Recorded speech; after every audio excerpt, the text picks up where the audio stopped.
역사 가운데 보면 돌이켜 볼 때에 아쉬운 역사의 어느 시점들이 있습니다.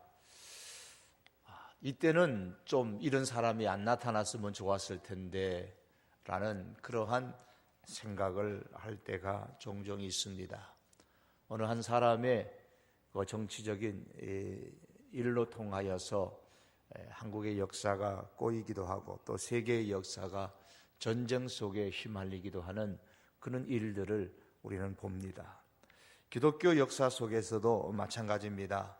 역사라는 그 강에 오염되어진 물이 흐르는가 하면 너무나도 썩어서 물고기를 죽게 하는 그러한 물이 흐를 때가 있습니다. 반면에 역사의 그 강에 생명을 주는 그런 물이 흐르기도 합니다. 초대 기독교의 역사가 이제 흘러오면서 신앙의 물줄기가 바로 흘러가지 못하고 중세의 천여년의 세월 동안 잘못된 방향으로 흘러갔는데 그것은 바로 갈라디아 교회가 안고 있었던 바로 그 문제였습니다. 다시 말하면 믿음뿐만이 아니라 행위로 구원을 얻는다라는 주장이었습니다. 이것이 마지막에는 면죄부라는 것을 판매함으로써 살아있는 자의 선한 행동이 죽은 사람의 영혼까지 천국으로 올려놓을 수 있다는 극도의 행위주의의 주장에 반발했던 당시의 신부요 교수였던 마틴 루터는 더 이상 참지를 못하고 신앙의 물줄기를 바로잡아서 오직 믿음으로만 구원을 얻는다는 이 성경의 바른 선포를 하기에 이르렀습니다. 잘못되어져 가는 우리 신앙의 그 역사를 바르게 돌려놓은 것이 이 종교 개혁입니다. 이것이 오늘날의 기독교가 생기게 된 배경이기도 합니다. 그러므로 기독교는 천주교에서 나온 어떤 새끼 교회가 아니라 성경에 기록된 초대 교회의 바른 신앙의 정통성을 이어가는 바른 교회다라는 것을 우리가 기억해야 됩니다. 행위 구원을 강조하는 교회에서 루터는 바울처럼 전투적인 자세로 바른 신앙을 선포합니다. 천주교에 대한 루터의 자세와 갈라디아 교회에 대한 바울의 자세가 같았습니다. 그렇기 때문에 루터는 갈라디아서를 일컬어서 갈라디아서는 곧 나의 서신이다. 나는 이 갈라디아서와 결혼했다. 이 갈라디아서는 곧 나의 아내라고 말할 정도였던 겁니다. 그 이유는 갈라디아서가 강력하게 행위 구원을 거절하고 오직 믿음으로만 구원받는다는 사실을 강조하고 있기 때문입니다. 바울은 갈라디아 교회 교인들을 향하여서 1절에 보면 어리석다라고 말합니다. 어리석다. 예수 그리스도께서 십자가에 못 박히신 것이 너희 눈에 밝히 보이는데도 너희가 왜 그렇게 어리석게 행동하느냐라고 말씀합니다. 왜 그들이 어리석었느냐? 2절과 5절의 말씀 통해서 바울은 갈라디아 교인들에게 질문을 던집니다. 너희가 성령을 받은 것은, 다시 말해서 너희가 구원을 받은 것은, 의롭게 된 것은 율법의 행위로냐 듣고 믿음으로냐라고 반문을 합니다. 너희에게 성령을 주시고 능력을 행하시는 이의 일이 율법의 행위로서냐 듣고 믿음에서냐라고 5절에서도 반문을 합니다. 율법을 지키는 그 행위로 구원을 받았느냐, 성령을 받았느냐, 예수 그리스도를 믿음으로 구원을 받고 성령을 받았느냐라는 질문입니다. 바울은 자신이 던진 이 질문에 대한 정답을 유대인들이 가장 좋아하는 구약 성경의 아브라함의 예를 들어서 지금 설명을 하고 있습니다.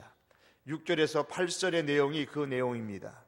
그 내용에 보면 하나님께서 아브라함을 데리고 밤에 밖으로 나가셨습니다.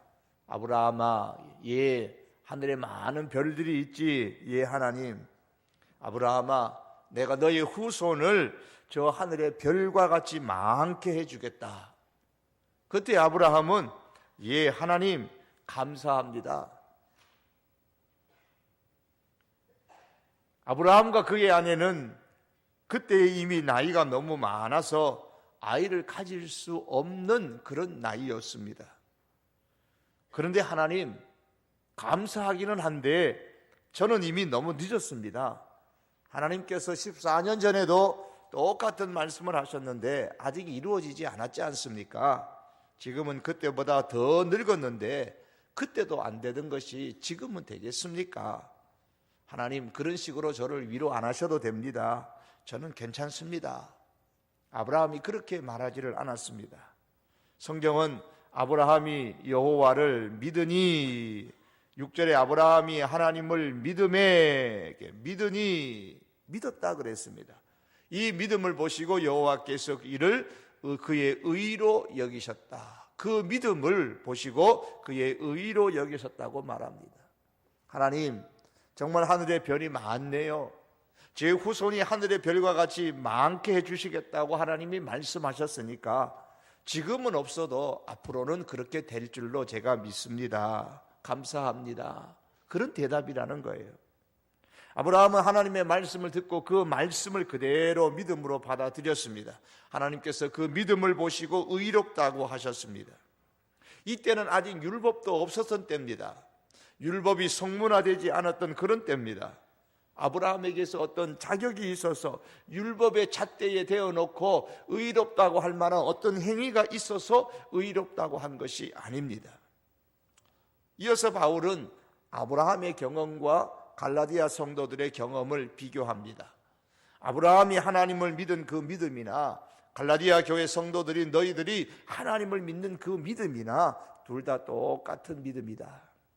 그래서 아브라함이 믿음으로 의롭게 된 것처럼 갈라디아 성도들아, 믿는 너희도 아브라함의 자손이라는 것을 알라. 오직 믿음으로만 우리가 구원을 받는다. 이 사실을 강조했습니다. 그런데 갈라디아 사람들이 이렇게 말할 수 있습니다.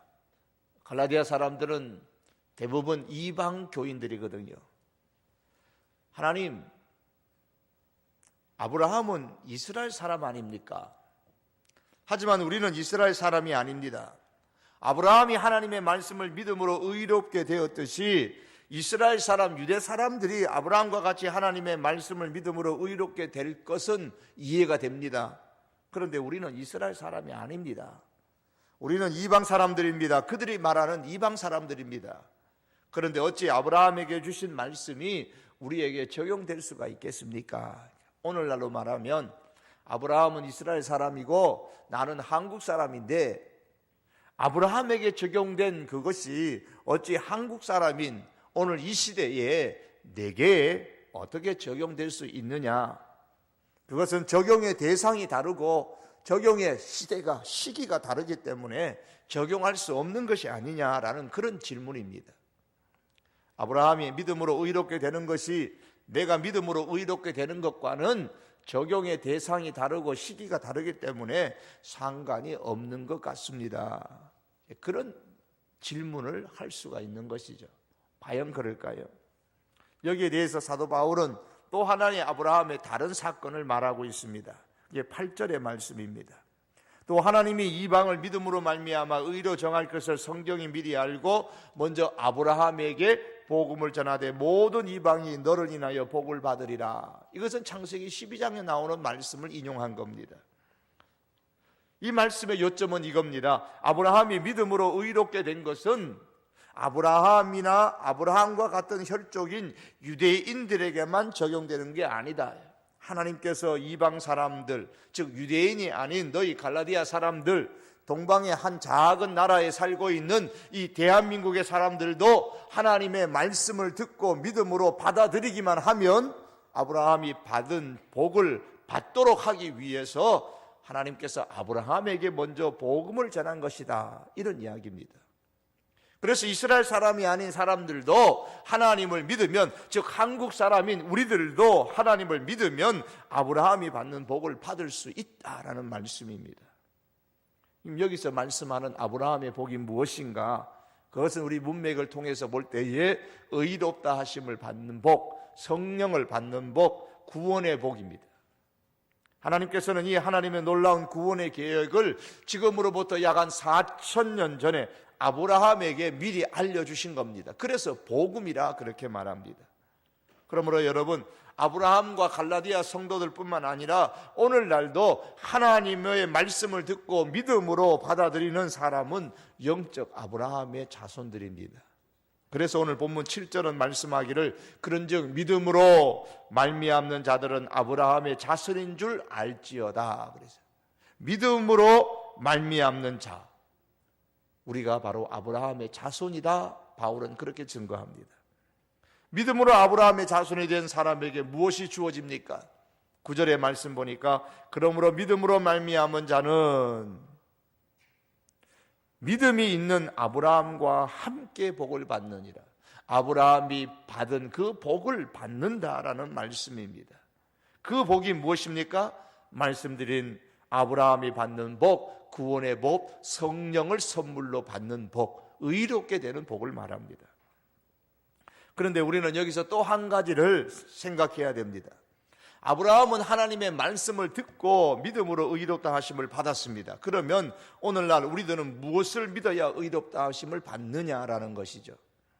오늘날도 하나님께서 저와 여러분들을 잠자는 가운데 깨워서 야 성기야 나하고 밖에 나가서 밤바람 좀 쐬자 그러면 아니에요. 하나님 날씨가 너무 요즘 추운데 보세요. 바람 소리가 창문에 지금 물 들리잖아요. 오늘은 너무 춥고 내일 나가요. 아니다. 오늘 밤에 내가 꼭 너를 데리고 나가서 할 말이 있다. 그래요. 할 수 없네요. 잠깐만 기다리세요. 요즘 감기 많이 걸린다는데 옷 좀 두둑히 입고 나갈게요.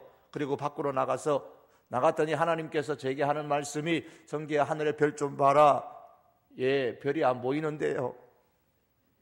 아 그래 요즘은 오염이 많이 되어서 큰일 났구나.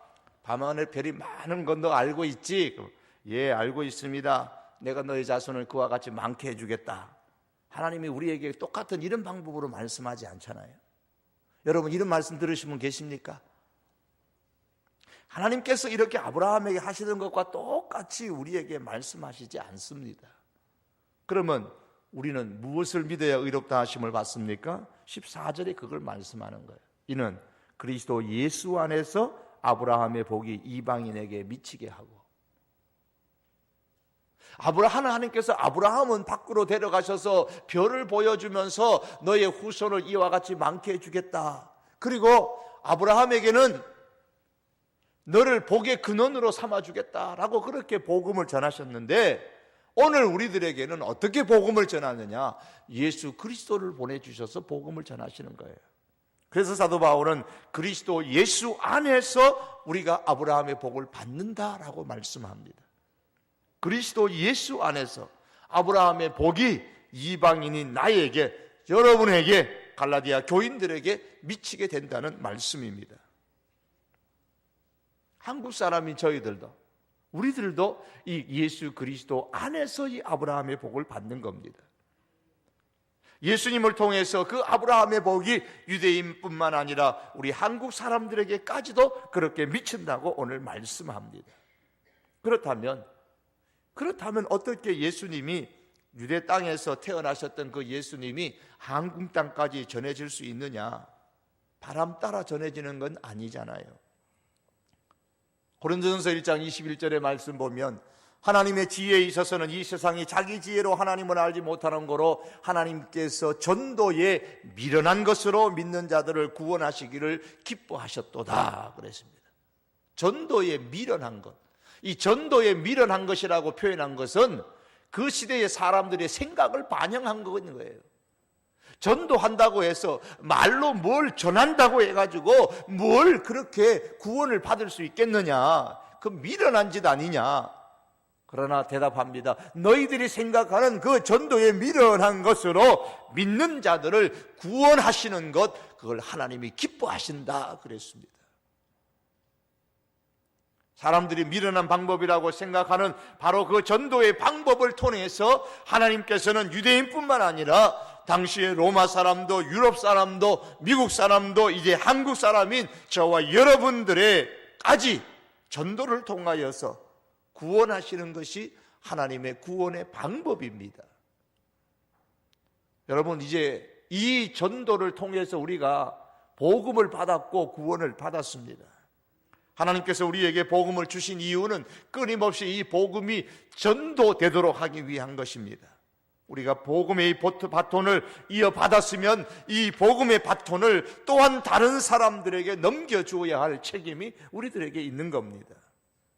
하나님은 이 전도의 방법을 통하여서 끊임없이 그리스도 예수 안에서 주어지는 아브라함의 복을 계속해서 전달해 주십니다.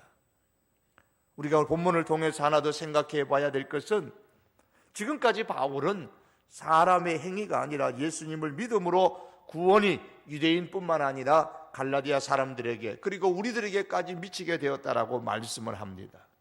그러면 예수님께서 도대체 무슨 일을 하셨기에 그리스도 예수 안에 있을 때에 예수님을 믿을 때만이 아브라함의 복인 구원의 복, 의롭게 되는 그 복이 우리들에게까지 미치게 되느냐라는 겁니다. 여기에 우리가 많은 종교들 가운데서 왜 기독교를 선택해야 하고 왜 꼭 기독교만을 고집해야 하는가, 그 이유가 여기에 있습니다. 바울은 1절에서 갈라디아 교인들을 향하여서 어리석은 사람이라고 안타까워하면서 십자가에 못 박히신 예수님이 게시판에 공고문이 붙은 것처럼 붙어 있다, 그렇게 말했습니다. 예수님이 못 박혀 있었던 그 십자가, 그 예수님이 누구인가를 공고해 주고 있다는 겁니다. 알려주고 있다는 거예요. 우리는 십자가에 못 박히신 예수님의 모습으로부터 두 가지의 모습을 발견하게 됩니다. 십자가에 못 박히신 그 예수님을 보면서 우리가 발견해야 될 게 있습니다. 13절에 보면 그리스도께서 우리를 위하여 저주를 받은 바 되사, 이 저주 아래 있다라는 말씀입니다. 율법의 저주에서 우리를 속량하셨으니, 누가 저주 아래 있습니까? 그리스도께서 저주를 받은 바 되사 그랬습니다. 예수님이 저주를 받았다는 말씀입니다. 예수님이 저주 아래 있다는 말씀이에요. 왜 예수님이 저주를 받았습니까? 우리를 위하여 저주를 받은 바 되사 그랬습니다. 우리입니다. 갈라디아 교인들, 유대인들, 오늘 우리 한국 사람들, 우리들입니다. 성경은 모든 사람이 죄를 범했다고 말씀하고, 성경이 말씀하는 가장 큰 죄는 하나님을 믿지 않는 죄인데, 성경은 이 죄의 결과는 죽음이라고 말씀했습니다. 죽음의 저주를 받는 것이 죄의 결과입니다. 그러므로 십자가에 못 박히신 이 예수님을 보고 우리가 깨달아야 될 첫 번째는 뭐냐면, 나는 저주받아야 할 죄인이다라는 사실입니다. 그 십자가에 내가 못 박혀서 죽어야 되는데 예수님께서 나를 위하여 저주를 받으셨다, 죽으셨다, 그 말씀입니다. 그런데 죄인이 자기의 죄를 숨기고 선을 행하고 산들, 그게 무슨 소용이 있겠습니까?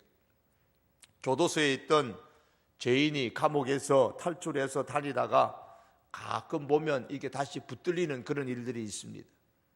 죄수가 탈옥하여 도망다니면서 어떤 때는 선한 일도 할 때가 있습니다. 어느 모 죄수가 탈옥해서 도망다니면서 자기는 선한 일을 했다고 그렇게 이야기한 적도 있었습니다.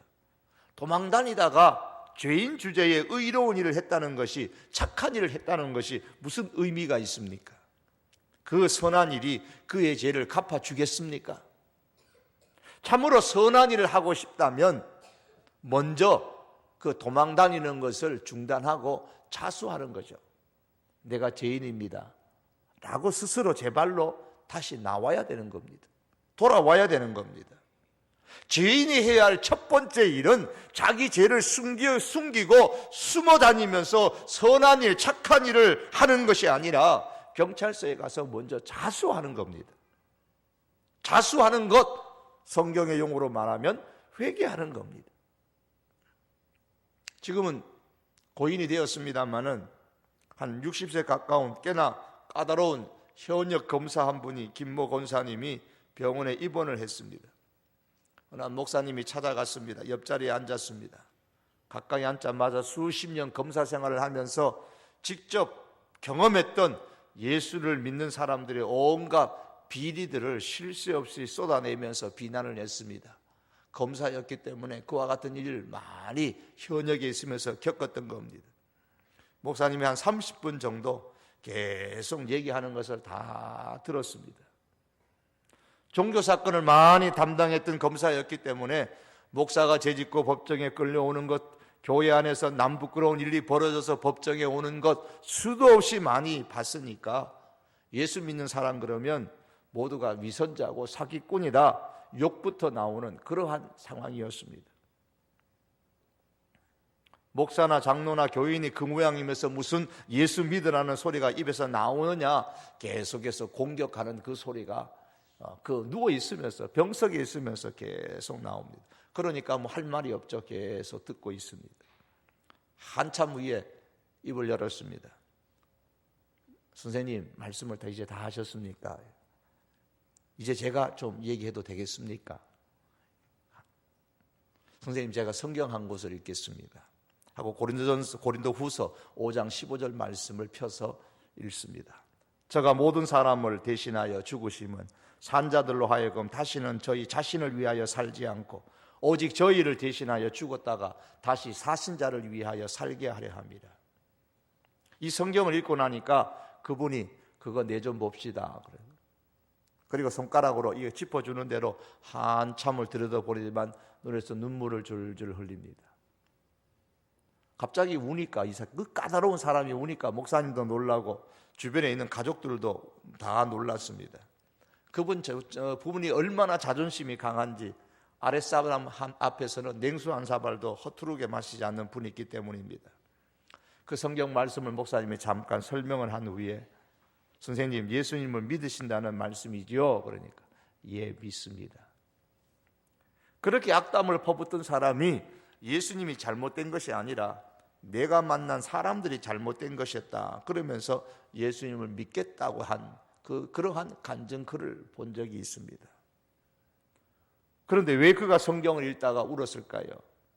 잘못 살았다는 겁니다. 내가 죄인이라는 거예요. 그걸 깨달은 겁니다. 그 후 세례를 받기 전에 기도를 좀 하고 싶다고 해서 기도를 하게 했는데 그분이 기도하기 시작합니다. 하나님, 내가 너무 몰랐습니다. 너무 멍청했습니다. 너무 바보였습니다. 하나님, 이 죄를 용서해 주옵소서. 말끝마다 이런 내용으로 회개의 기도를 했습니다.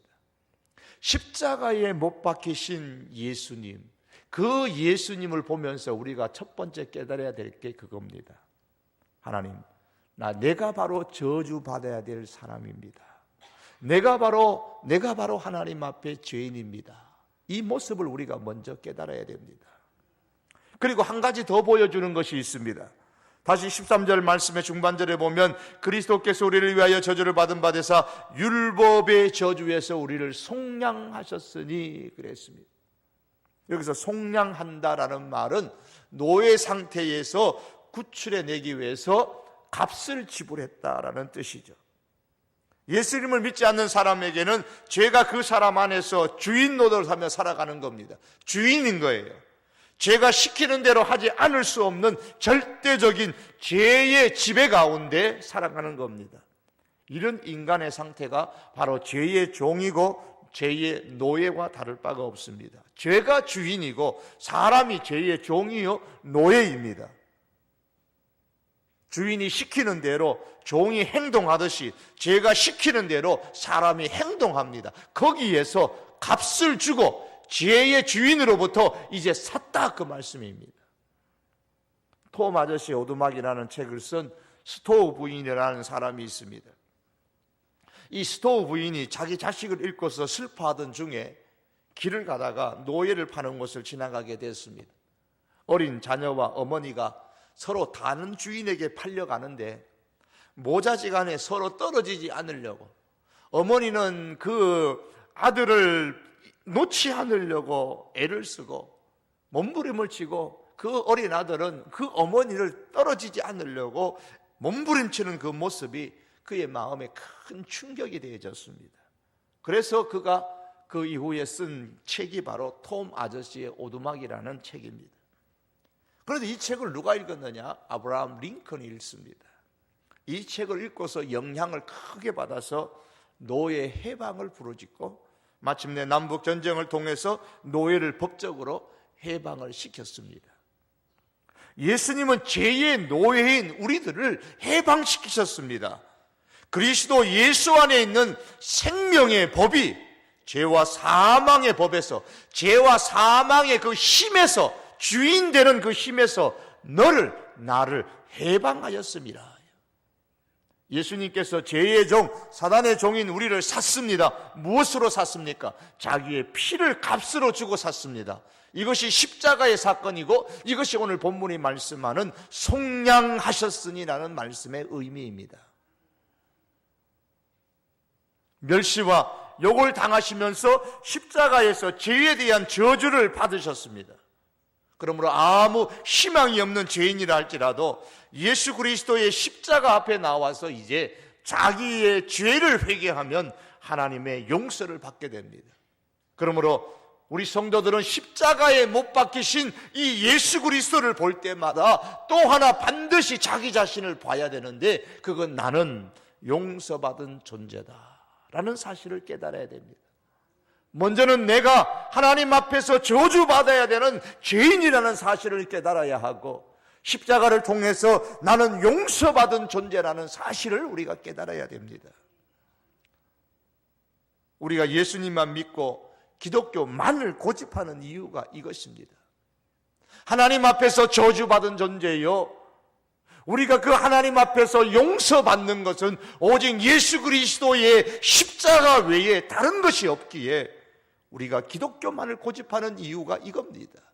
그래서 오늘 사도 바울은 그리스도 예수 안에서 이렇게 고백하고 있습니다. 불교를 비롯한 다른 기타의 종교는 말할 것도 없고, 전교조차도 예수님만 믿으면 구원을 받는다고 말하지 않습니다. 우리는 예수님을 믿는 믿음은 일부이고, 선을 행하는 행함, 오늘 본문이 말씀대로 하면 율법을 지키는 것이 함께 있어야 구원을 얻는다고 말합니다. 나의 행함이 구원의 조건이 된다면 11절 말씀을 바울은 피를 토하며 오늘 다시 외칠 겁니다. 또 하나님 앞에서 아무도 율법으로 말미암아, 행함으로 말미암아 의롭게 되지 못할 것이 분명하니 이는 의인은 믿음으로 살리라 하였습니다. 그렇습니다. 말씀의 결론을 맺겠습니다. 사랑하는 성도 여러분, 예수님만을 믿고 예수님으로만이 구원을 받을 수가 있습니다. 우리가 기독교만을 고집해야 하는 이유가 이것입니다. 다른 것에 구원이 없습니다. 우리가 어떤 행함을 통해서 구원을 얻는 것이 아니라 이 믿음으로만이 구원을 받고 우리가 이 믿음으로만 살아가는 우리 하나님의 사람들이 될 수 있기를 주님의 이름으로 축복합니다. 우리 한번 기도하시겠습니다. 이 시간 우리 함께 기도할 때에 갈라디아 교회처럼 오늘날에도 하나님 앞에서 내 의나 하나님 앞에서 나의 행함이나 하나님 앞에서 어떤 나의 잘남 자랑을 자랑할 것이 아니고 오직 십자가만을 자랑하고 예수 그리스도만을 자랑하고 오직 하나님의 은혜만을 드러낼 수 있는 그런 하나님의 사람 되게 해 주시옵소서. 우리 한번 기도하시고요, 예수 그리스도 안에서 저주받은 나를 다시 용서해 주신 하나님의 은혜를 기억하면서 우리가 이 시간에 감사의 기도를 먼저 우리 하나님께 하시겠습니다. 우리 다 같이 함께 기도하시겠습니다. 사랑하는 우리 하나님 아버지, 감사합니다. 오늘도 저희들 주의 전에 부르시고 우리 하나님 아버지여, 주님 앞에 아버지여 기도합니다. 하나님 아버지여, 우리가 주님을 믿는 것도 나의 어떤 덕이 아니요 나의 어떤 행함이 아니요 오직 하나님의 은혜로 말미암아 믿음으로 예수 그리스도를 믿음으로 말미암아 구원을 받는 것임을 하나님 아버지 우리가 부정하지 않게 하시고, 어떤 상황 속에서도 우리가 하나님 앞에 내어놓을 것은 우리의 믿음밖에 없음을 하나님 아버지 인정하고 고백하며 살아가는 저희들 되게 하여 주시옵기를 간절히 원하옵고 아버지 앞에 기도하옵나이다. 하나님 아버지, 우리가 주님 앞에 얼마나 우리의 것을 자랑하고 우리의 것을 내어놓으며 즐기는지 하나님 아버지 긍휼히 여겨주시옵기를 간절히 원합니다. 끊임없이 나의 잘남을 내어놓고 하나님 아버지여 우리 하나님 앞에 도도하게 굴 때가 얼마나 많은지 우리 하나님 아버지여 우리의 이 연약함을 하나님 긍휼히 여겨주시기를 간절히 원하옵고 우리 아버지 앞에 기도하옵나이다. 전능하신 나의 여호와 하나님 아버지여 내 주님 앞에 아버지여 간절히 원하옵고 기도하오니 오늘 이 밤에도 성령 하나님께서 우리 가운데 역사하셔서 믿음으로만 구원받는 저희들 됨을 고백하게 하시고 오직 예수 그리스도만을 바라보며 예수 그리스도만을 믿으며 이 믿음으로 살아가는 저희들 되게 하여 주시옵기를 주여 간절히 원하옵고 기도합니다. 이 믿음을 하나못드리는 많은 일들이 우리의 주변에 있지만 주여 우리가 흔들리지 않도록 은혜를 베풀어 주시옵기를 사랑하는 우리 하나님 아버지 앞에 원합니다. 내 주님 앞에 간절히 바라옵고 예수님의 이름으로 기도합니다. 아멘. 우리 찬송한